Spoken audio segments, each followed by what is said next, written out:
Hell yeah, brother. You're on the Cleetus McFarland YouTube channel. Alright guys, so right now we've got a really interesting video for you. As you guys know, we always keep our eyes out for really interesting cars. A perfect example of that is the Galaxy, right? So we bought the Galaxy with the Cummins already in it, pretty much built. You know, we did a couple things to it, like the air ride and stuff like that, but we always keep our eyes out for really cool and unique cars that we can invest into that would make good cars for the channel that we don't necessarily have to build. You know, something that we can use, just hop in, use it for race week, something like that. This car that we're going to show you today, I actually saw this car, I don't know, it had to have been years ago, but I hit the guy up. I said, look, if you ever want to sell this thing, you know, it caught my eye. Hit me up and maybe we can make a deal. So the guys from TredWear, where we're at right now, these guys make tire graphics actually. So you can see, like, this is a stick-on white wall. These are all stick-on. It's like a red line, real common. Yeah, they do like a red line, and then you can see here like the tire graphics there. So they're actually the guys who built this car. It's called the Scraptona, and we're gonna go see it today. We just flew into Alabama. We just got to their office. Right now we're gonna drive over to the shop. We do not have a deal done yet or anything like that. We just wanted to see the car, you know, touch it, feel it, check it out in person. Let James check out the structure of the car and things like that. See if it's worth it, but it's just such a cool car. So even if we come here today, don't buy it because we have, you know, so many other projects to take care of. You know, it's gonna be fun. So we got to meet some cool guys here. They're gonna show us the car, but if it does live up to the standard, you know, it's gonna be awesome to have it as a part of the fleet. So I'm really excited. If it checks out to be what it is and the deal's right, you know, yeah, it'll just be something we get. So we're gonna learn all about it, but let's go check it out. You ready? Oh, here we are. Man, where's she at? Oh. See some live action. Oh, there it is. Damn. Wow. That's legit, dude. Okay. Okay. Holy hell, dude. This thing's serious. Dude, it looks sick. Look at the interior. Oh my gosh. Holy hell, dude. Got the old cue ball shift knob. Yeah. This thing is sick, man. Oh, look, I didn't notice that on the hood in the photos. Clear. What? Like sand bill, and they put like an air duct in it for the radiator. Holy crap. Dude, this thing has a presence to it. Look at how wide it is. You see how wide it is. You know, this is stock width. Where and then you can see where it tapers out. That's a good, you know, 2-3 inches wider than. Yeah, so you guys originally had a 69 Charger, found it in the woods, and then tell me a little bit about the body if you can. Just. Okay, yeah, so the body was out in the woods in northern Alabama, up on blocks. Actually, the body itself was in good condition, but the problem was that back sometime in the mid-90s, it had been all cut up for another restoration. Okay. And so there was nothing basically from the firewall all the way out the trunk pan. There was nothing left. But for us, it was perfect because, I mean, 69 Charger, right? And all we needed was the shell, so. Yep, and then you guys decided to make it wider even though. Right, exactly. So the idea was, the story behind the car is, what if good old boys had run Le Mans back in 1972? Yeah. What would they have brought? And so it's this idea of the European GT1, you know, the road racing style, and do a little bit of an IMSA style wide body setup on it. And yeah, and so that fender is huge. It worked out, yeah. So, and these are fully removable. They just pop right off with a screwdriver. And I'm about to take that one off over there if you want to see behind the curtain, so to speak. Dude, it's so cool. Yeah. The extra width makes it look. There's no floor. It's all exposed, like all the tubing and frame and everything. Rear end, you can see it all. It's all electric. Look at these windows and stuff, man. Yeah, that's what you're saying. He cut these out. The craftsmanship is pretty cool on some of this stuff. So, this is paint? This is paint? I thought it was vinyl in the photos. Yeah, no, it looks like paint. I honestly thought it was vinyl. No, yeah. Holy crap. Oh, wow, dude. That is sick. Yeah, you can just see it all. Pop the fender off and get to work.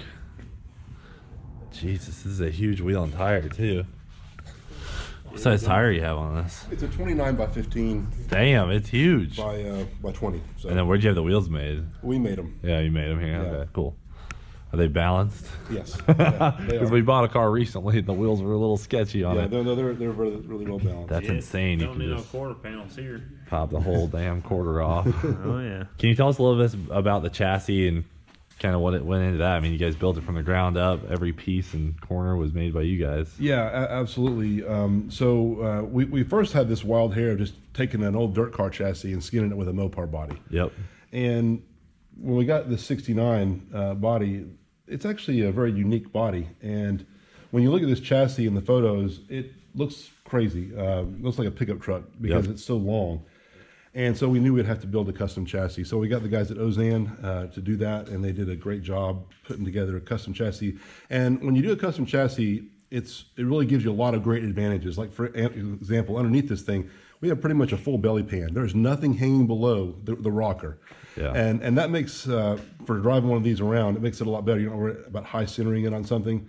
And all the exhaust is tucked. Everything is tucked. Yeah. And not only that, but I love Mopars, but the fact of the matter is, street cars look kind of funny to me. Yeah. Because they sit up so high, and it's impossible to make them sit right. And if you look at what we did here, when we channeled this over the frame, on the front and the rear, we cut probably 6 inches of fender out to make to fit the wheel wells for the tires. So I mean, there's the car to make it really look low and mean the way that it does. Crazy as it does, yeah. It takes a full chassis. I mean, right when we walked in, we were like, "Holy hell!" Yeah, it does take a full chassis. Though. Yeah. You just can't get that with the stock chassis. So that's the unique thing about this. So guys, 69 Charger, completely custom chassis, a lot of custom bodywork. It's obviously not a real Daytona, right? But you know, just what the car is. I mean, it's its own uniqueness to the level of you know what it is. It's just it's insane. Wild. So. And a lot of little things are fun. Like when we widened these fenders, we knew that the stock hood pods, fender pods weren't going to work. So these are made out of Kawasaki motorcycle tanks that we had hanging in the garage. No way. Yeah, a lot of trimming and a lot of finishing to make it fit the way that it did. But when I finally got done, it fit pretty nicely. And of course, they're fully functional because there's the tire right there. No way. Dude, this thing is so cool. Damn. So R5 P7. And then when you guys bought this, you dynoed it at 750 horsepower NA. 740 and just shy of 9,000 RPM. Damn, yeah, 8,800 you're telling us in the car. Right. TKO 600 transmission. Yep. I mean, dude, it's legit. You guys just have like pump 93 in it right now? No. It's 100 octane. You got 100 octane in it. Okay, cool. You done a decent amount of street driving on it, or? Done a little bit. I mean, not a lot. It's not super street friendly because of the clutch. Yeah. But, so it's got a tilt and clutch in it. He said it's kind of like an on and off switch. So, which I could see that happening, but might be a little bit difficult to drive on the street. But it's got an alternator, man. You know how we do it. It's got an alternator, so it's a street car to us. It does have turn signals and brake lights and all that. Interior, love that, man. Looks awesome. Pretty cool finish out on that. I like the tunnel. Yeah, thanks. I mean, it is sick. This thing is done, guys. It is a complete car. And there is not much we'd have to do with this, but just have fun with it. Pretty insane. Gotta sit in that driver's seat. Oh yeah, hell yeah, dude. I love how it's all open back here, man. That is unreal. Yeah. Holy crap, guys. This thing is crazy. This is certainly nuts. Looks like it's had a few street miles recently. Yeah, it has. Can we fire it up? Yeah. You gonna take us for a spin around the block, maybe? Yes. Oh, snap. Oh.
especially as cold as it is. Oh, it's cold as hell, yeah. Taking a while to warm up. But. Oh, no, I get it.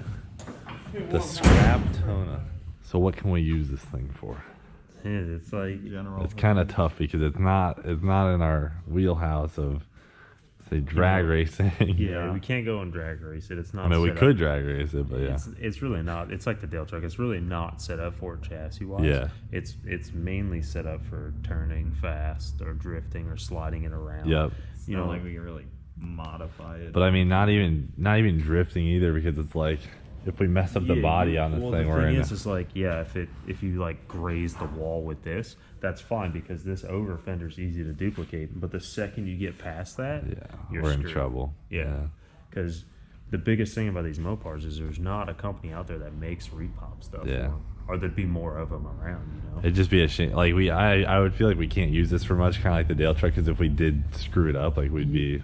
It would suck. It would suck. You know, and you know the other thing too is like this thing looks awesome, right? Yeah. But the wheel spec on it, your tires to do something like to get a can't. grippy tire in the front, Yeah, you're not. It's like going to be so hard to do. You're going to be into a $400-$500 tire a piece to have good front grip. You know, these Mickey Thompson tires are awesome for like the big tire size stuff, but they weren't intended to go, you know, have 600 horsepower. Road course them. Course them, slide them, have good front grip. It's interesting. And the whole car is over engineered. Like it's got a dry sump. It's got amazing. It's a dry sump motor. The motor that's in it's a high rev and high horsepower deal. It's a custom chassis. Yeah, beautiful suspension. It's a purpose built tube chassis car that just looks badass with this body on it. And you know the way they did certain things, it just really pops. But it's just like one of those things. It's like, do you risk investing into this and then potentially, you know, scuffing a wall with it or putting it in the dirt and bending something? You know,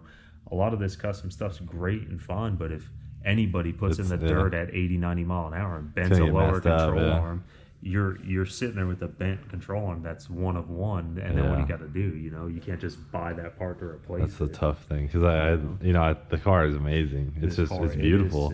But I don't know what we're gonna do with it. You know, the fact they got race gas in it too. So when we started it, the smell, you guys can't smell, but the smell. Everything is, it's like they're getting us with the vibe. The car gives off its own. Dude, the car has its own vibe. You know, but it's almost like one of those cars that you just go out, you maybe drive it to a car meet car show. We take it to a cruise and cars. It sits there, people look at it. You might do a roll and burnout with it, but that's really it, because of the fear of potentially, you know, damaging something that's irreplaceable. Yeah. So then I guess we got to decide if it's something worth adding to our collection just for the symbolism, you know, to bring it to shows or events or, you know, just for our people to see.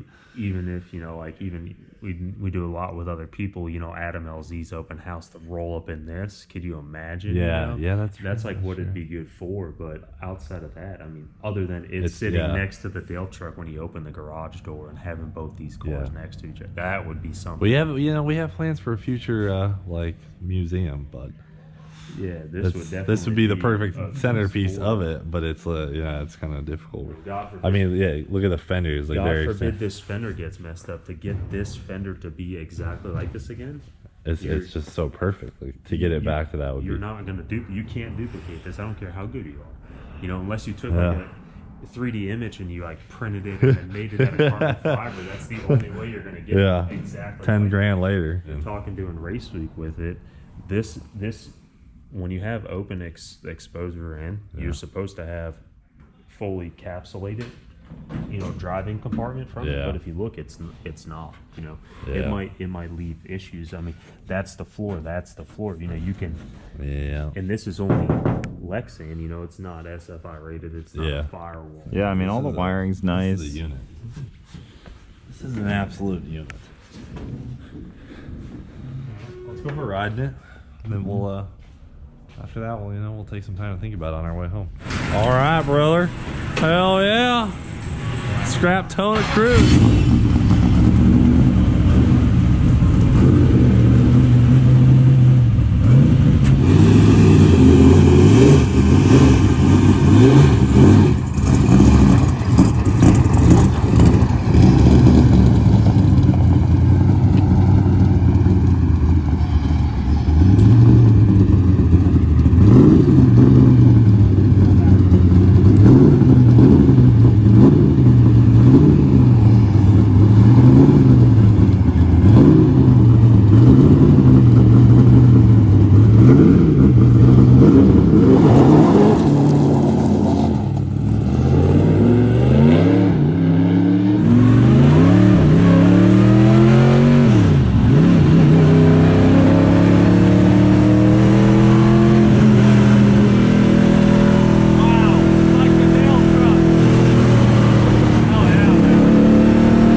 171. 171, nice. It never has gotten hot on us. Yeah. I mean, you got It's savage. tube and some tin between you and the road. Yeah, it is sick.